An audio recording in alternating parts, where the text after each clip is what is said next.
इस दास के ऊपर दया बख्शी है, वो दिव्य दृष्टि दे दी इस ज्ञान को समझने की और इनके अज्ञान की परख करने की, और वो आपको आसानी से करवा देगा। दास 2 मिनट में समझ जाओगे वास्तविकता क्या है। सतलोक के अंदर ऐसी ही सृष्टि है, ऐसे ही मनुष्य, वह पशु पक्षी नहीं है, ये कीड़े मकोड़े नहीं है, वहाँ सदाबहार वृक्ष है और सदाबहार वहाँ के काजू किस्मत सेब संतरे और फल फूल फ्रूट सारे सदाबहार हैं। वहां जाने के बाद प्राणी ना वृद्ध होता ना उसकी मृत्यु होती। ये जितने भी हैं, विशेषकर राधा स्वामी पंथ, जय गुरुदेव पंथ, ये सच्चा सौदा सिरसा वाले और जगमाल वाली वाले और ये ठाकुर जी वाले, एक दनौद भिवाड़ी वाले, ये सारे नरे बबुल के पेड़ उग गए। अपने आत्माओं ये बताते हैं कि सतलोक में परमात्मा निराकार है, और इन्हें ना सतलोक का पता। सतलोक क्या है? कहते वही सतलोक, वही सतनाम, वही सारनाम, वही सार शब्द और वही सतपुरुष, वो सतलोक ही है, वो निराकार है, चेतन प्रकाश है।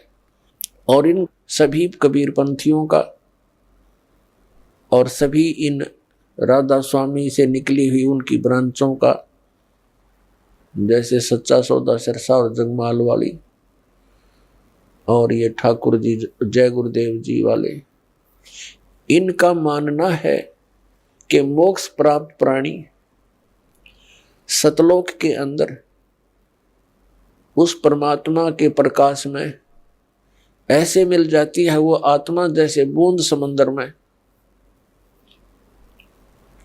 और एक है ब्रांजड़ी गांव जम्मू के अंदर, एक नया संत मिला जिसका नाम है मधु परमहंस, और वो भी कबीर पंथी कहलाता है। और सतलोक को कैसे डिफाइन करता है?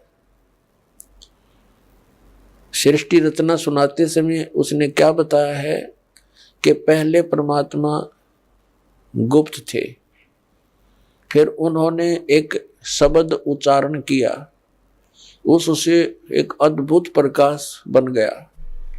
उस प्रकाश के अंदर फिर परमात्मा अमर पुरुष समा गया, वो अमरलोक हो गया। फिर वो फिर अमरलोक बन गया, यानी वो परम पुरुष भी, अमर पुरुष भी, अमरलोक फिर एक हो गया, वो प्रकाश पुंज। और फिर कहते हैं उस प्रकाश ने परमात्मा को ऐसे छटक दिया, अपने आप को ऐसे छटक दिया, उसमें से बूंद सी बन गई, ऊपर जानते फिर उल्टी आ गई।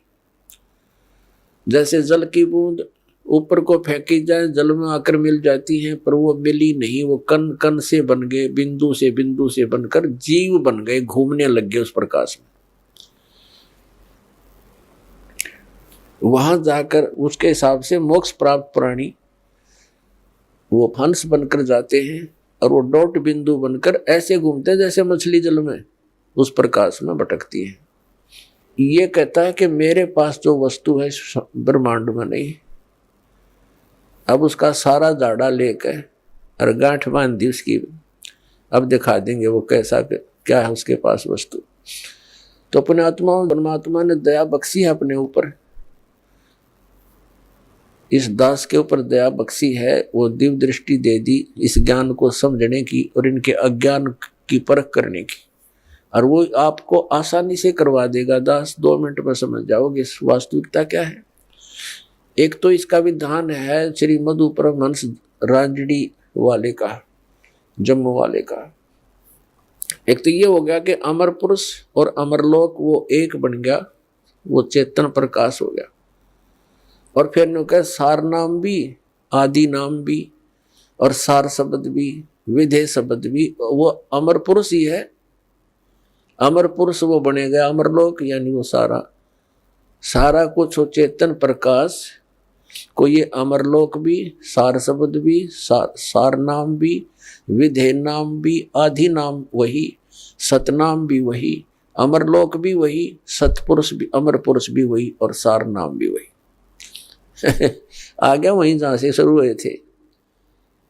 ए भगवान, ये बोली आत्माओं को क्या पता भी महात्मा जी पहुंचे होंगे, सतलोक देख कर आएंगे। खक देखा उन्हें सतलोक के अंदर ऐसी ही सृष्टि है, ऐसे ही मनुष्य, वह पशु पक्षी नहीं है, ये कीड़े मकोड़े नहीं है जो वहाँ सदाबहार वृक्ष हैं और सदाबहार वहाँ के काजू किस्मत सेब संतरे और फल फूल फ्रूट सारे सदाबहार हैं।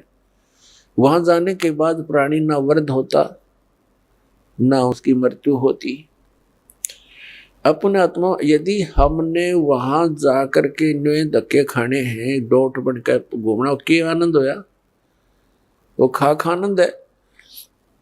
मोक्ष का अर्थ होता है वो जिसके ऊपर जैसे कोई बंधन में ना हो। हम यहाँ कर्मों के बंधन से बंधे हुए हैं, वहां कर्म नहीं है। निष्कर्म में मोक्ष प्राप्त होता है, बिना किए प्राप्त होती हैं सब सुविधाएं, उसको निष्कर्म में मुक्ति मानते हैं। तो वहां जाने के बाद देखो, आप देखते हैं प्रत्येक व्यक्ति चाहता है काम थोड़ा करूं, ना करूं तो घना बढ़िया और सुविधा सारी हो। तो ये हमने कहा, यह आभास कहाँ से हुआ? क्योंकि हम ऐसे स्थान पर रहते थे, वहां हमने काम तो करना ही नहीं पड़ा था, सुविधा नरी थी, आगे पड़ी रही थी। फिर दूसरा कोई बूढ़ा होना नहीं चाहता, वृद्ध अवस्था को कति पसंद नहीं करते, यानी 80 साल तक भी बाल काले करते रहे हैं और दांत कृत्रिम टडवाए ले हैं, और कुछ थोड़ी बहुत सेहत बूढ़ा सा ना दिखो हैं। और फिर मृत्यु कोई नहीं चाहता, और दोनों कंपलसरी। ये तो यहाँ का यूनिवर्सल ट्रूथ है, हार्ड एंड फास्ट रूल है तो इसका कि वृद्ध भी होगा और मृत्यु भी होगी, और हम दोनों पसंद नहीं करते, दोनों कंपलसरी होंगी यहाँ पर। इसी प्रकार कोई काम करना नहीं चाहता। हम उच्च शिक्षा किस लिए प्राप्त करते हैं कि हम कुर्सी पर बैठे दफ्तर के नीचे, नौकर हों, घंटी बजाएं, पानी पिलाओ, चाय लाओ, हैं? काम कुछ नहीं करना पड़े, तनख्वाह मिला गणी ठाठ से रहे।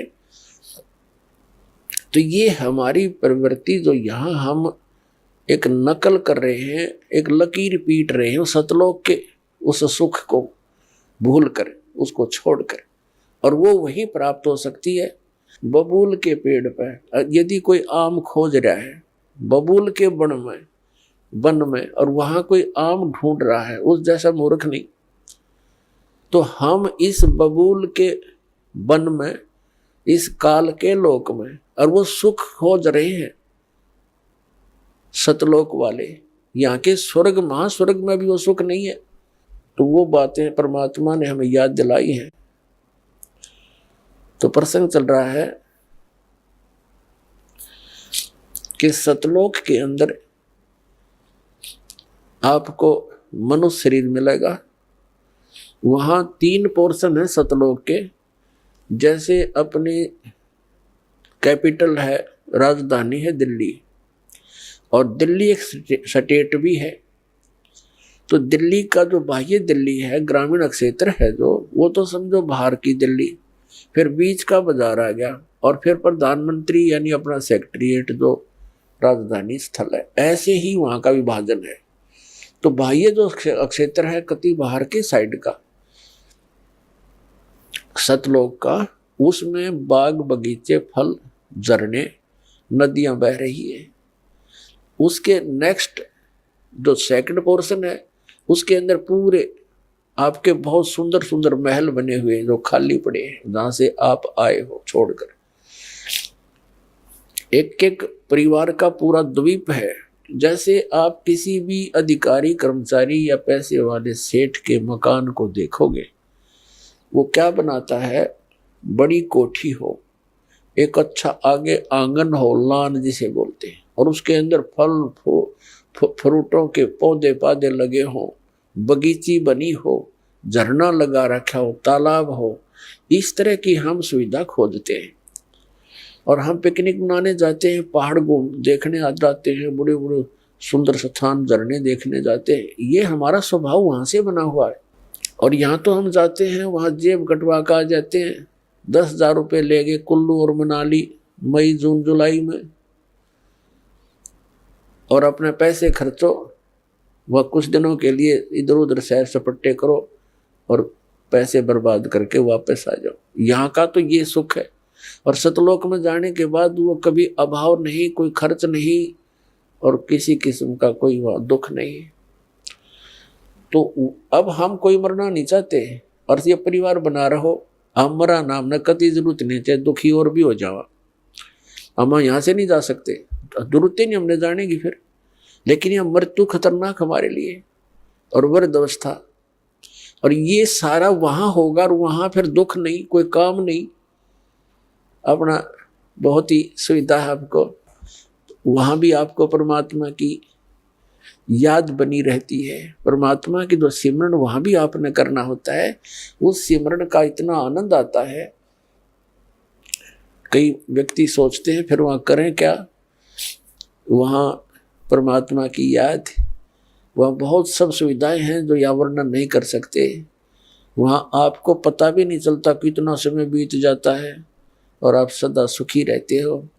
कोई राग द्वेष नहीं, कोई ऐसी चीज का अभाव नहीं जिससे राग द्वेष बने, कोई ऊंचा बड़ा नहीं, छोटा बड़ा नहीं, वहाँ पर सबको एक जैसी सुविधा है। तो ये सतलोक के अंदर सभी सुविधाएं हैं और वहाँ पूर्ण मोक्ष है वो प्राणी, कोई प्रतिबंध नहीं।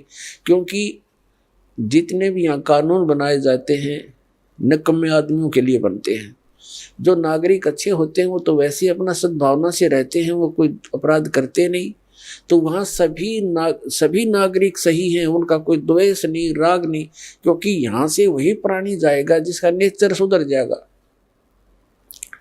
और भक्ति धन हो जाएगा। तो यहाँ आपका व्यवहार और स्वभाव सुधारने के लिए प्रैक्टिकल कराया जाता है। तो आप यहाँ आते हो सत्संग में, आप यहाँ आकर के एक तो ज्ञान सुनते हो, ज्ञान सुनो, फिर ज्ञान के ऊपर उसके अमल करो कि जो वचन कहे जाते हैं ये किसी डूम बाट के गीत नहीं, ये परमात्मा का दिया हुआ मार्ग है, परमात्मा के दिए हुए वचन है, ज्ञान है। और आप यहाँ आए किस उद्देश्य से हो इतनी दूर, आप ज्ञान सुन के उस पर प्रैक्टिकल करें, उसको अंजाम में लाए, उसके ऊपर उस गाइडलाइन पर चलें। अब जैसे यहाँ आते हो आप, यहीं से अपने आप को सुधारना शुरू करो।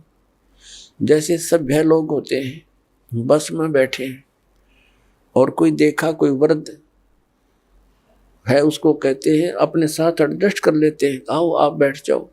और कुछ ऐसे नेक होते हैं अपनी सीट छोड़ देते हैं, आओ जी आप बैठ जाओ। तो पुछले पुण्य कर्मी प्राणी है वो, ऐसे स्वभाव जिनका बना हुआ। अरे किन्हों का क्यों खड़ा रहे, तो वो कैसा व्यक्ति है।